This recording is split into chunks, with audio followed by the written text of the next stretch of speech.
calm. Teenage, never worry about acne. Nah, I ain't never been with a baddie. She calm, so I added to the tally.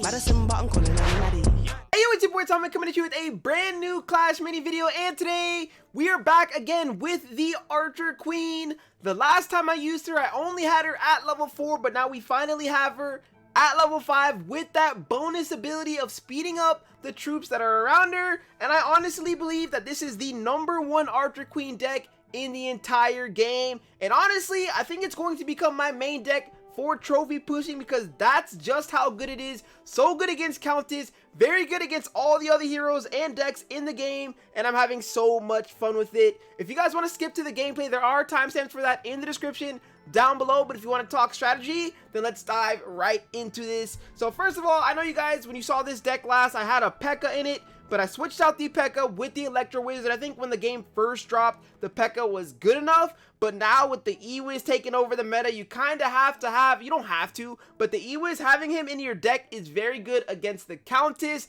and it's just really good for stalling pushes, hitting multiple targets at the same time, which synergizes super well with this deck. We've got the frontline troop with the giant skeleton. He's just very good at halting those decks that like to just push through the front line. He does a lot of damage, he stuns them, slowing them down, buying more time for the Archer Queen to get off her abilities.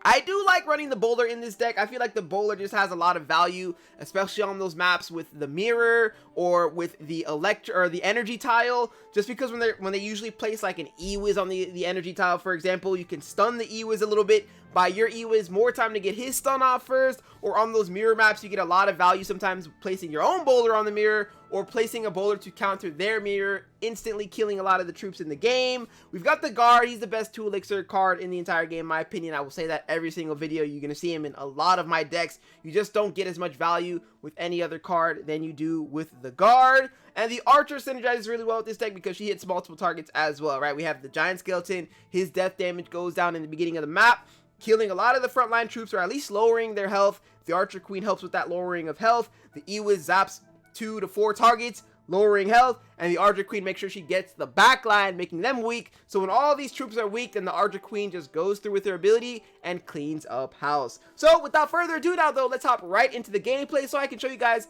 how I play this deck. So into the first game, we're actually going up against another Archer Queen, so we gotta prove here that our deck is valid, right? We gotta prove it to you now.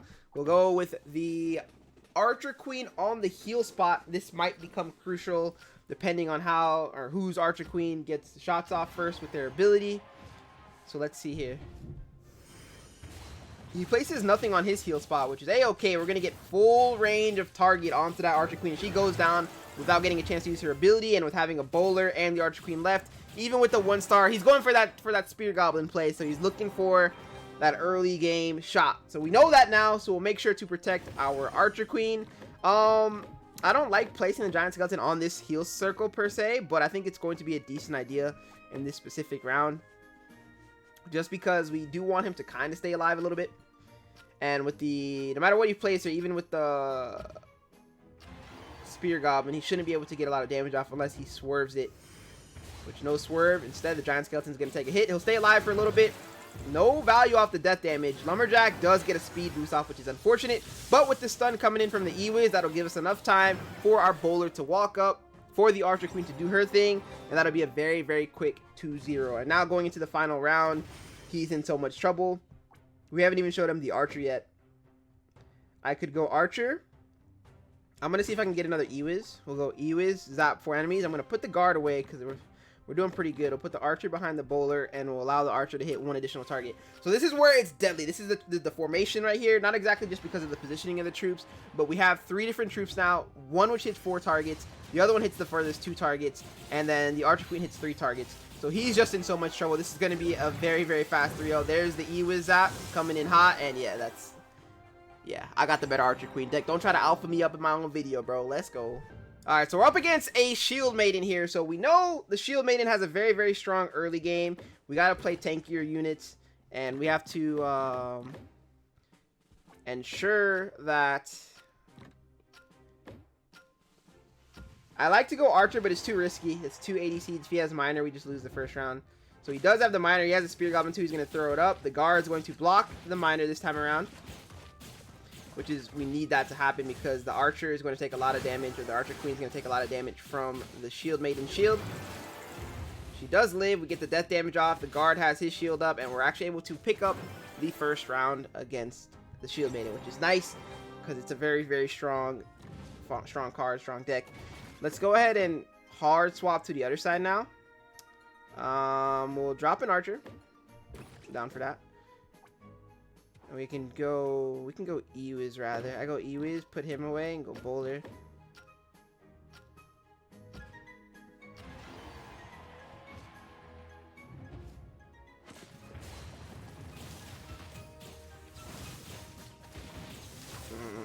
I don't like this at all. I don't like it. I don't like it. All of his backline is still completely alive. So the second I saw that magic archer, I froze. I was like, yeah, I just lined up my... We're gonna have to choose our poison. If he gets the spear goblin shots off, he gets them off. But if I line it up to protect, he gets a lot of value with the giant skeleton. So I'm going to go with...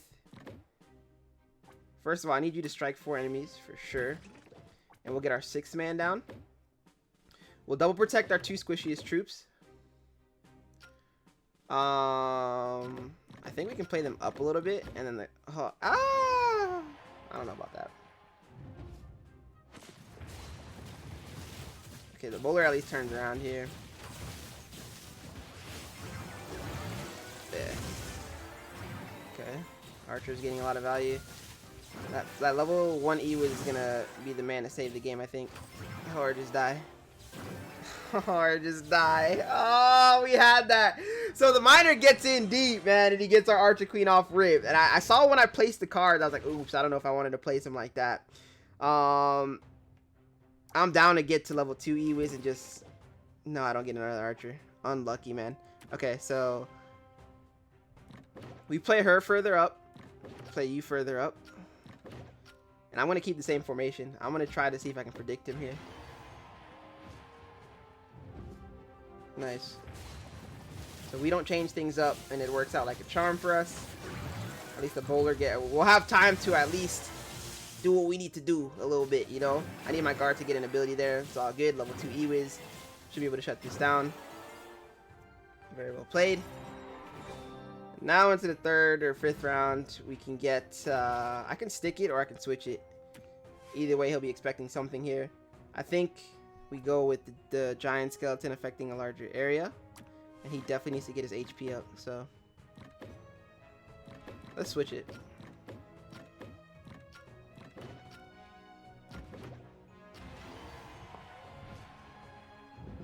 Yes. So he's just full relying on these heavy like, oh my gosh, okay. So the good news, the great news, actually, is the fact that, yes, that's just, I love that. We stopped the miner. That was the biggest problem in that deck. And now we go up against the Countess. It wouldn't be valid, right? I always say this, the deck's not valid if we don't beat the Countess, so. I kind of want to get Ewiz early and hope we get guard. Not bad at all, matey. Because the Ewiz is tanky, so if the Ewiz is the first one to take damage here off of the Countess in the back, it should be fine. Does our guard get a shield? He needs to. Neither guard gets shield. But, oh, you know what's so sad is that just works out perfectly for him. So I was hoping I could have played my Ewiz into... It doesn't really matter. We lost that round regardless, I believe. So now we know... Oh, I just tapped. No, my finger hit my deck. So I have no choice but to play both of these now. Which is okay. We can... yeah, oof. I don't know about all that. That's... Yeah, that's rough. I ain't gonna lie. That's rough. So we'll play everything away. We'll let our archer be bait because she's completely useless at 1 star or 0 star. And even if she wasn't, you want her to be the first one that goes down with the bait. The only sad part is we don't actually get to kill her archer in the back off of that because of how that plays out. So we get a... No, we don't. We don't even get a stun off. So we're down 2-0. All this off of a misclick of my fingers. So now it's time to bring it back, right? If you can reverse sleep a deck, that is proof in the pudding that we can stop the Countess. And I'm not really too worried about it because we can do our formations and all that good stuff. So now we attack one additional target. We get this bad boy out onto the field. Now, first I want to show him tight formation. I want him to understand that life's not as good as he thinks it is right now. And I'm so bold that I'm going to save my 2 elixir. That's how bold I am, because we want to also invest into the late game, make sure we can get our E-Wiz up, leveled up nicely. So now that we have the Archer attacking multiple targets, we're ready for the Countess. The Countess will TP to the back corner for the guard. He gets absolutely sandwiched. Our guard goes down, but that's A-okay. And just like that, we're able to win that round. So the investment went in nicely, and he also had his E-Wiz with 1 star. So we're able to stop that, which is huge. Now, I could show him the same thing. It's not necessarily a bad play. Let's get the speed increase. Let's get our E-Wiz up. Zapping for enemies. And do I save? I think I save Elixir. You know what? We'll run the exact same formation. Honestly, I don't believe he can stop it, if I'm being completely honest. Now, the only thing I'm going to change up is moving them slightly over. That ensures for a more direct hit with this death bomb that the giant skeleton will drop and stun. He teleports to the back corner. That is not going to be anywhere near enough. And now we're up to 0. Or I'm sorry, we won 2 rounds in a row. 2-2. Now he's expecting me probably to do the exact same thing. He's like, dang, we haven't stopped it. So he's probably going to play the same side. But we switch it up. E-Wiz, I can be super toxic here and go with the Dissipate. That's just going to completely annoy and destroy his Countess. And even his E-Wiz if we get lucky. So we'll go with the Boom now, going up. Increase the area just to guarantee that we hit and we push back his giant skeleton, which is massive. We just keep doing that with the bowler. And now we just get the big, tremendous value. And even with the Countess coming in, he's going to take death damage as well. And just, yeah, that's Massacre being up 2-0. It's not enough to stop this deck. That'd be a 3-2 reverse sweep against the Countess. So that's going to be for today's Archer Queen deck video. I hope you guys enjoyed the gameplay. This will be my #1 go-to deck for pushing trophies on the ladder as of right now. I think that the Archer Queen is pretty strong. I know the Countess is strong as well, so I'm going to create some busted Countess deck that I have full faith to push ladder into. But I've just really been enjoying this deck. Hope you guys enjoyed today's video, and I hope you're going to enjoy the rest of your day.